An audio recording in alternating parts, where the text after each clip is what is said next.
সবাইকে মুজিবের শুভেচ্ছা। এটি বিজয়ের মাস, আর মাত্র দুদিন পরে 16ই ডিসেম্বর বাংলাদেশের মহান মুক্তিযুদ্ধের 54 বছর।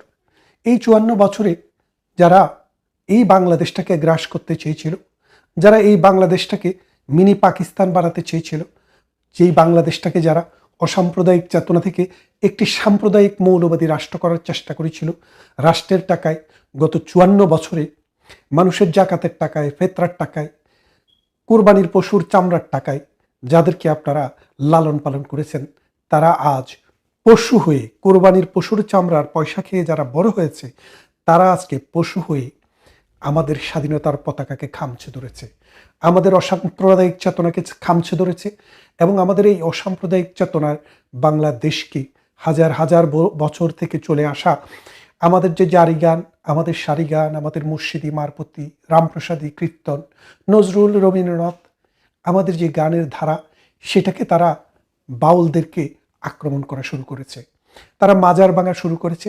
তারা বাংলাদেশের জন্মের সাথে যে দলটির নাম ওতপ্রোতভাবে জড়িত, যে দলটি না হলে বাংলাদেশ নামক স্বাধীন রাষ্ট্রটি হতো না, যে ব্যক্তির জন্ম না হলে এই স্বাধীন বাংলাদেশ হতো কিনা সন্দেহ, সেই ব্যক্তিকে, সেই দেশকে, সেই কনসেপ্টকে বারে বারে আঘাত করার চেষ্টা করছে।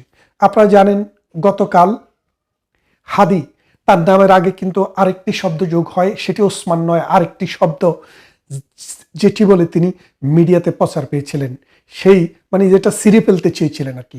আমরা তো সেগুলো বলতে পারি না। সেই হাদি, সেই সিরে ফেলা হাদি নিজেই সিরে গেছেন। এখন এই হাদিকে হত্যা করলো কারা? আমরা কিন্তু অর্থটা খোঁজার চেষ্টা করছি। বিএনপির যুগ্ম মহাসচিব রুহুল কবির রিজভী, নাকি জয়েন্ট সেক্রেটারি রুহুল কবির রিজভী, তিনি বলেছেন যে পুলিশরা তাকে বলেছে যিনি হত্যাকাণ্ডের সাথে সরাসরি জড়িত ছিলেন, শুটার ছিলেন, তিনি শিবিরের রাজনীতির সাথে জড়িত। তো এটা তো বিচিত্র কিছু না। আবরারকে হত্যা করেছে, ছাত্রলীগের উপরে দোষ এসছে। পরবর্তী দেখা গেছে যে আবরার হত্যাকারী যেগুলো ছিল, এগুলো সব এখন ছাত্র শিবিরের নেতা হয়ে গেছে। তার মানে বিভিন্ন দলে থেকে তারা সন্ত্রাসী, চাঁদাবাজি, লুণ্ঠন এবং দর্শন এই রকম কর্মকাণ্ডের সাথে জড়িত ছিল বছরের পর বছর। যখন সুযোগ এসছে তখন মুখ থেকে মাস্কটা খুলে তার আত্মপরিচয় দিয়েছে। তো এখন এই যে জামাত শিবিরের যে ছেলেটি এই মানে ওসমান হাদিকে হত্যা করলো, তিনি এখন নির্দ্বিধায় ছাত্রলীগ হয়ে যাবেন। কেন হয়ে যাবেন? কারণ এখন তো ছাত্রলীগের গায়ে কালিমা লেপন করতে হবে। তারাই বলছে ছাত্রলীগ নেই, আওয়ামী লীগ নেই, তাহলে আসলো কোত্থেকে? তারা আছে তাহলে তাদের বাসায় না? এই হাদি কিন্তু মারা গেছে, হাদি কিন্তু জীবিত নেই, কিন্তু হাদিকে মৃত্যু ঘোষণা করা হবে 16ই ডিসেম্বর। কেন জানেন তো সেটা? মানে এইটা দিয়ে আপনারা প্রমাণটা পাবেন এই কারণে যে এই সাম্প্রদায়িক গোষ্ঠী ছোট ছোট দোকান তৈরি করছে। এই জামাতে ইসলামী গত 30-40 বছর থেকে ছোট ছোট দোকান তৈরি করছে। এই দোকানগুলো দেখলে কোনোটা মুদির দোকান, কোনোটা শুটকি দোকান, কোনোটা আতরের দোকান, কোনোটা জায়নামাজের দোকান, কোনোটা বোরকার দোকান, কিন্তু এই দোকানগুলা নাম ভিন্ন ভিন্ন হলেও মালিকানা কিন্তু একটি, সেটা হলো বাংলাদেশের সাম্প্রদায়িক গোষ্ঠী, স্বাধীনতা বিরোধী গোষ্ঠী জামাতে ইসলামী। তারা 1971 সালে যখন মহান মুক্তিযুদ্ধ শুরু হয়, মহান মুক্তিযুদ্ধে জামাত ইসলামের যে ছাত্র সংগঠনটি ছিল তার নাম ছিল ইসলামী ছাত্র সংঘ। সেই ছাত্র সংঘ 3টি দল গঠন করেছিল, আল বদর, রাজাকার এবং আল শামস। এই 3টি বাহিনীর বিভিন্ন দল, কোনোটা রাজাকারের প্রধান ছিল নিজামী, আল বদরের প্রধান ছিল মুজাহিদ। এইভাবে এক একজন জামাতের নেতা এক একটার প্রধান হয়েছে এবং তারা ঢাকা বিশ্ববিদ্যালয়ের শিক্ষকদেরকে ধরে ধরে নিয়ে রায়ের বাজার বধ্যভূমিতে গুলি করে হত্যা করেছে, ব্যায়নেট দিয়ে খুঁচিয়ে হত্যা করেছে, অনেককে হাত পা বেঁধে হত্যা করা হয়েছে। 1971 সালের মহান মুক্তিযুদ্ধের পর রায়ের বাজার বধ্যভূমিতে শত শত লাশ, গলিত লাশ, অর্ধগলিত লাশ এবং তাজা লাশ পাওয়া গিয়েছিল। তাদের স্ত্রীরা, তাদের পুত্ররা, সন্তানরা যারা জীবিত ছিল, যারা দেখেছে, ধরে নিতে কারা কারা এসেছিল, তারা কিন্তু সাক্ষী দিয়ে বলেছে। তার মানে তাদের কেউই কিন্তু রাজাকার ছাড়া আর কেউ ছিল না। আল বদর ছিল, রাজাকার ছিল, আল শাম ছিল, আর কেউ না। এবং দেখেন বাংলাদেশে অনেক বীর শ্রেষ্ঠ রয়েছেন, 7 জন। এই 7 জন বীর শ্রেষ্ঠের মধ্যে কাউকে কি আপনি কখনো মোল্লা দেখেছেন? জামাতে ইসলাম করেছে দেখেছেন? নেজামে ইসলাম দেখেছেন? দেখেননি। আরবি লাইনে পড়াশোনা করেছে দেখেছেন? দেখেননি।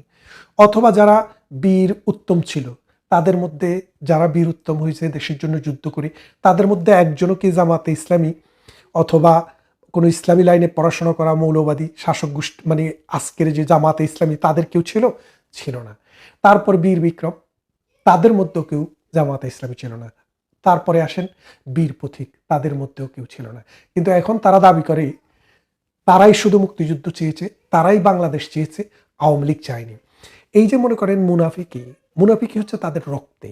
এরা মুনাফিকি ছাড়া ওদের কোনো রক্তের মধ্যে আর কিছু নেই। ওরা গতকাল যা বলবে এর পরের দিন কিন্তু তারটা উল্টাইয়া বলবে। কারণ কি, মুনাফিক হিসেবে তাদেরকে যে প্রমাণ সেটা তো তারা দিতে হবে। 1971 সালের পর এই দেশে কিন্তু তারা রাজাকারি ছেড়ে যখন এই দেশ স্বাধীন হয়, যখন এই বিভিন্নভাবে পালিয়ে থেকে আস্তে আস্তে যখন সমাজে আসে, তখন আমরা দেখলাম তারা বলে যে না, আমরা তো স্বাধীনতার সপক্ষের। সেদিন মীর কাসেমের ছেলে বলল, আমার বাবা মানে তার বাবা তাকে বলেছে যে আমরা স্বাধীনতা বিরোধী ছিলাম এই কারণে, আমরা মনে করি না এই বাংলাদেশ মনে হয় মুসলিম দেশ হিসেবে টিকে যাবে। আমরা যদি জানতাম যে আজকের মতো বাংলাদেশ মুসলিম দেশ হিসেবে টিকে যাব, অর্থাৎ তারা যদি জানতো, তাহলে তারা কিন্তু পাকিস্তানের পক্ষে থাকতো না, বাংলাদেশের পক্ষে থাকতো। তার মানে তাদের আত্ম উপলব্ধির এই জায়গাটি তারা বলে, কিন্তু সত্যিকার অর্থে এখনো তারা বলছে 54 বছরের প্রতিশোধ নিতে হবে। 54 বছরের প্রতিশোধ নিতে হবে কে বলছে? জামাতের নমিনেটেড এমপি প্রার্থী। তাহলে আপনারা বোঝেন 54 বছর আগে কি হয়েছিল। তার মানে তাদের সাথে যে যুদ্ধ হয়েছিল সেই যুদ্ধটি বাংলাদেশের যুদ্ধ হয়েছিল। এখন তারা বাংলাদেশ চায় না, সার্ক অকার্যকর। এখন তারা ভারতকে বাদ দিয়ে পাকিস্তানের সাথে একটি কনফেডারেশন করতে চাচ্ছে, একটা নতুন ধরনের একটা অ্যালাইনমেন্ট করতে চাচ্ছে। কেন? কারণ পাকিস্তান তো মৌলবাদী উৎপাদন করে, জঙ্গি উৎপাদন করে। এই জঙ্গি এবং মৌলবাদীদেরকে যদি পাকিস্তান থেকে বাপদারাটাকে যদি তারা জিইয়ে রাখতে না পারে, তাদের রাজনীতিতে কিন্তু আর কোনো সম্বল নেই। 71 আমাদের, জারিগান আমাদের, সারিগান আমাদের, রবীন্দ্রনাথ, নজরুল, জীবনানন্দ, এরা সবাই আমাদের, গোলাম মোস্তফা আমাদের, সবাই আমাদের। কেন আমাদের? কারণ এরা এই বাংলাকে, এই বাংলার মানুষকে, সংস্কৃতিকে, সাহিত্যকে, ইতিহাসকে ভালোবেসেছে, মানুষের জীবনকে উন্নত করতে কাজ করেছে এবং কাজ করবে। আর জামাতে ইসলাম শুধু নিজে ছাড়া আর কাউকে বোঝে না। আপনি দেখেন, আওয়ামী লীগের কোনো নেতা যদি একটি ব্যাংক তৈরি করে, সেখানে কিন্তু পাড়া প্রতিবেশী এলাকার ছেলেপেলে, শিবির হোক, বিএনপি হোক, আওয়ামী লীগ হোক, তারা চাকরি পাবে। কিন্তু জামাত শিবিরের কোনো প্রতিষ্ঠানে জামাত ছাড়া পিয়নের চাকরিও হয় না। তার মানে হচ্ছে জামাতকেই তারা আলাদা একটা ধর্ম মনে করে। আর আমরা যারা মুসলমান, তাদের জন্য জামাত করা হারাম। কারা বলেছেন? 1200 আউলিয়া, অলি, দেওবন্দ, যাদের হাত ধরে এই ভারতবর্ষে ইসলাম এসছে, তারা বলেছে, আমি তো বলিনি। আপনি দেখেন, আপনি বাংলাদেশের এই হাটাজারিতে যান, তারা বলছে।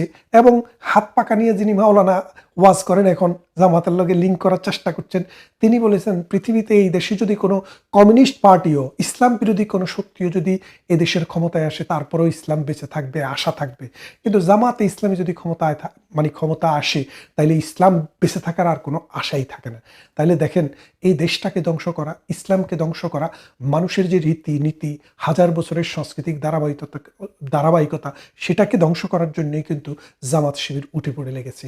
এই আমাদের 16ই ডিসেম্বর, এই 16ই ডিসেম্বর যে হাদিকে হত্যা করেছে বিএনপির, জামাতের লোকেরা, বিএনপির লোক না, সরি, কারণ বিএনপির নামে নাম দেওয়া হয়েছে, কিন্তু বিএনপির নেতারা বলছে, পুলিশ তাদেরকে বলেছে, আমি তো নাম দিয়ে বললাম, রিজভী বলেছে যে হত্যাকারী, শুটার যাকে পাওয়া গেছে, সে ওই তার সাথেই ছিল, হাদির সাথেই ছিল। কি ফাটাইয়া ফেলতে বলছে না, সেটা ফাটাইয়া দিছে। সে হাদিকে গুলি করছে। গুলি করা এটা ধরাও পড়েছে সিসিটিভি ক্যামেরায়।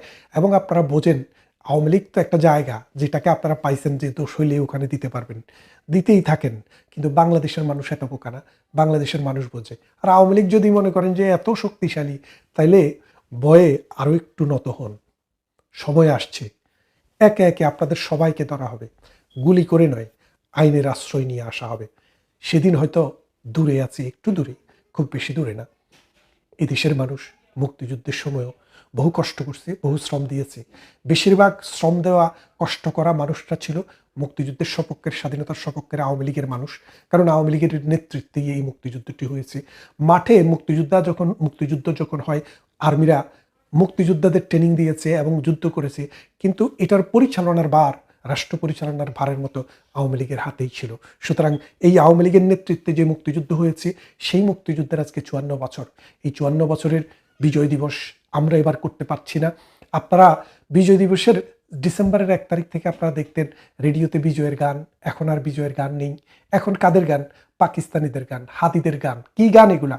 ওই যে টাকলা, আরেকটা আছে না টাকলার গান, এদের কি গান আপনারা বুঝছেন তো? যে বলছে যে 11টা মানুষ একটা বল নিয়ে কি খেলে, এটা আমার বুঝে আসে না, তার বুঝে আসে না। পৃথিবীর কোটি কোটি মানুষের বুঝে আসে, কিন্তু তার বুঝে আসে না। কারণ তার বুঝে আসবে কোত্থেকে? সে তো মৌলবাদী চক্রের, মৌলবাদীদের বীজে জন্ম। সুতরাং তার চিন্তায় তো ওই 1400 বছরেরও পুরনো আইএম জাহেলিয়াতের মানচিত্রটা বসে আছে। সে তো আর এই 1400 বছর পরের দুনিয়াতে নেই, সে এখনো আজীব দুনিয়াতে আছে।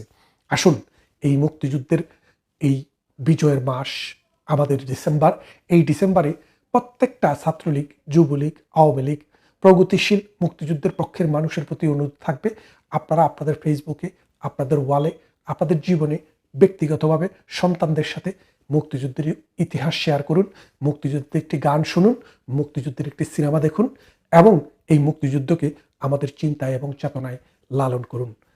এই দেশ মুক্তিযোদ্ধাদের দেশ, এই দেশ অসাম্প্রদায়িক মানুষের দেশ। আজকে একটা শকুন এসে আপনার গাছের ঢালে বসছে, এই শকুন চিরদিন থাকবে না। এই শকুনকে তাড়ানোর ব্যবস্থা আমরাই করব। আরেকটি মুক্তিযুদ্ধ হবে, সেই মুক্তিযুদ্ধটি আপনারা যারা শরিক হতে চান, আপনাদের জীবদ্দশায় সেই সুযোগ হয়তো আপনাদের কাছে আসবে। এই যুদ্ধ মানে অস্ত্র দিয়ে হবে না, নীতি, নৈতিকতা, আদর্শ এবং সংগ্রামটা হবে আদর্শিক এবং রাজনৈতিক। সেই সংগ্রামের জন্য আপনাদের সবাইকে প্রস্তুতি নেওয়ার আহ্বান জানিয়ে আবারও বিজয়ের শুভেচ্ছা জানিয়ে আজকের মতো শেষ করছি। ভালো থাকবেন।